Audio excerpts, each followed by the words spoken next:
Je travaille avec les femmes qui ont vécu l'excision depuis plus de 10 ans. Ce sont des femmes qui viennent parce qu'elles ont besoin de parler. Elles ont besoin de se confier, elles n'ont souvent pas eu l'occasion de le faire.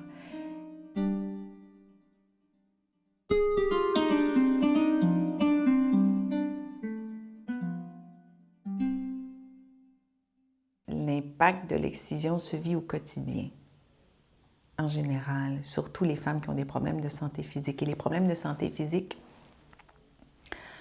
sont un rappel constant de cette forme de persécution que les femmes ont vécue.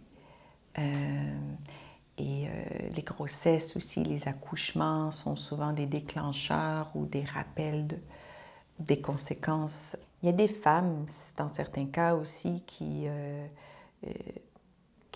où le traumatisme est vraiment envahissant, le traumatisme de l'excision, comme par exemple, il y a des femmes qui rapportent avoir des cauchemars ou devenir hyper vigilantes envers leurs enfants, vouloir protéger leurs enfants de façon à tout prix, à tout moment, à toutes les secondes. Elles sont constamment inquiètes pour leurs filles. Et tout ça, ce sont des réactions normales. Ça varie vraiment d'une personne à l'autre et c'est vraiment important de laisser la personne qui l'a vécu définir son expérience telle qu'elle l'aperçoit, avec le sens qu'elle lui donne, parce que chaque personne est unique, donc chaque histoire est unique. Bien sûr, il y a des points en commun. Mais pour montrer la différence d'un cas à l'autre, par exemple, une femme qui va avoir vécu une excision de type 1 où il y a une partie du clitoris qui va avoir été coupée et ça va avoir été fait lorsqu'elle était bébé, lorsqu'elle avait 2 ans, ne se souviendra probablement pas de son excision. Par contre, il y a des conséquences qui peuvent se développer par la suite dans l'enfance et à l'âge adulte, mais l'expérience comme telle de l'excision ne sera pas nécessairement une expérience marquante. Par contre, il y a des femmes qui ont été excisées à l'âge de 6-7 ans où elles se souviennent et elles étaient conscientes au moment de la procédure, donc et elles me le décrivent comme une expérience extrêmement difficile.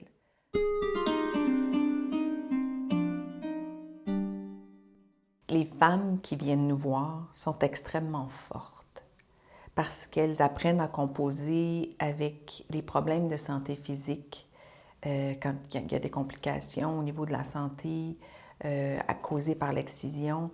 Et elles ont appris très jeunes à vivre avec la douleur.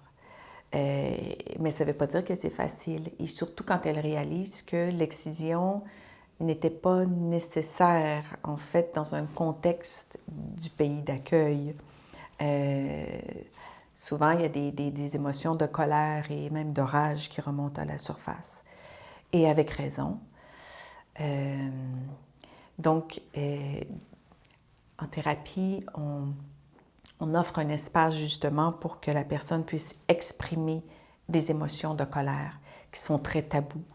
Et nous, en thérapie, on aide justement les femmes à trouver des mots, à nommer ce qu'elles ont vécu, à avoir une vision plus claire de leur parcours. Parce que parfois, quand on a vécu des expériences traumatiques, il y a des petits bouts qu'on veut oublier. Donc, les femmes qui viennent se confier à moi, souvent en parlent pour la première fois.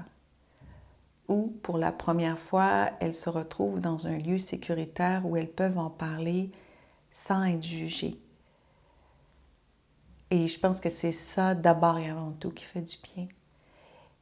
Et ce qui est intéressant, c'est que les femmes, souvent, ont peur de venir nous voir parce qu'elles ont peur justement d'être jugées, de la même façon qu'elles ont été jugées dans leur communauté. Et une fois rendues ici, elles se rendent compte, quand on leur dit que leur expérience, ce qu'elles racontent, ce qu'elles partagent, les difficultés qu'elles ont, parfois les émotions de honte ou de colère qu'elles ressentent, sont normales. Moi, je dis souvent aux femmes qui viennent me voir, tu es normale, toi tu es normale. C'est la violence que tu as vécue qui ne l'est pas.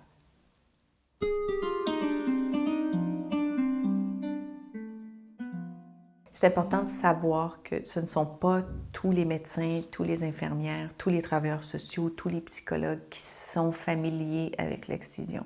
Et c'est pour ça que c'est important de trouver les bonnes personnes pour nous aider. Si on n'est pas à l'aise avec quelqu'un, avec un professionnel, il faut le dire, tout simplement. Mais l'important, c'est d'en parler et d'aller chercher des ressources, parce qu'il y a des ressources qui existent. Il y a le RAFIC, il y a le RIVO, et il y a des survivantes aussi qui parlent de plus en plus à voix haute. Il y a des conférences qui sont organisées auxquelles les femmes peuvent assister. Il y a des groupes de soutien aussi pour les femmes qui ont vécu l'excision. Et il est possible de vivre